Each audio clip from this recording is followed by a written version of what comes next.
তুমি কি জানো এমন একটি গুনাহ আছে যা আল্লাহ কখনো মাফ করেন না? এই কথাটা শুনে অনেকেই ভয় পায়, অনেকেই ভাবে তাহলে কি আমার জন্য আর কোনো আশা নেই? কিন্তু সত্যটা ঠিকভাবে বোঝা খুব জরুরি। প্রথম কথা, আল্লাহ অত্যন্ত দয়ালু, তিনি ক্ষমাশীল, তিনি চান তার বান্দা ফিরে আসুক। কিন্তু একটি গুনাহ আছে যাকে বলা হয় শিরক। শিরক মানে আল্লাহর সাথে কাউকে শরীক করা, অর্থাৎ আল্লাহ ছাড়া অন্য কাউকে তার সমান ভাবা, তার মতো ক্ষমতা দেওয়া, তার কাছে যা চাওয়া উচিত তা অন্যের কাছে চাওয়া। এটি সবচেয়ে বড় গুনাহ। কেন? কারণ এটি আল্লাহর একত্বের বিরুদ্ধে যায়। কিন্তু একটি গুরুত্বপূর্ণ বিষয় অনেকেই ভুল বোঝে। আল্লাহ বলেন তিনি শিরক মাফ করেন না যদি কেউ শিরক অবস্থায় মারা যায়। এই কথাটা বুঝতে হবে।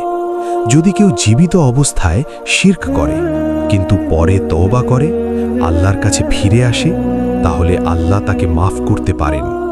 হ্যাঁ, এমনকি শিরকের মতো বড় গুনাহ তওবার মাধ্যমে মাফ হতে পারে। তাহলে সমস্যা কোথায়? সমস্যা তখন যখন মানুষ শিরক করে কিন্তু তওবা না করে সেই অবস্থায় মৃত্যুবরণ করে, তখন আর ক্ষমা নেই। তাই ভয় পাওয়ার সাথে সাথে আশাও রাখতে হবে। যতক্ষণ তুমি বেঁচে আছো ততক্ষণ তোমার জন্য দরজা খোলা। তুমি ফিরে আসতে পারো, তুমি তওবা করতে পারো, তুমি নিজেকে ঠিক করতে পারো। শয়তান চায় তুমি হতাশ হয়ে যাও, তুমি ভাবো আমার আর কোনো সুযোগ নেই, কিন্তু এটা মিথ্যে। আল্লাহর রহমত সবচেয়ে বড়।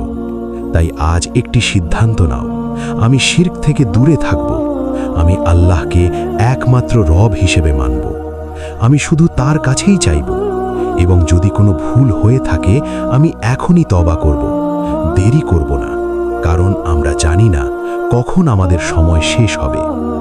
শেষে নিজেকে প্রশ্ন করো, আমি কি সত্যি আল্লাহকে এক মনে করছি নাকি কোথাও ভুল করছি?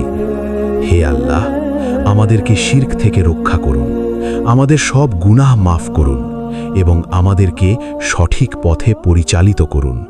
আমিন।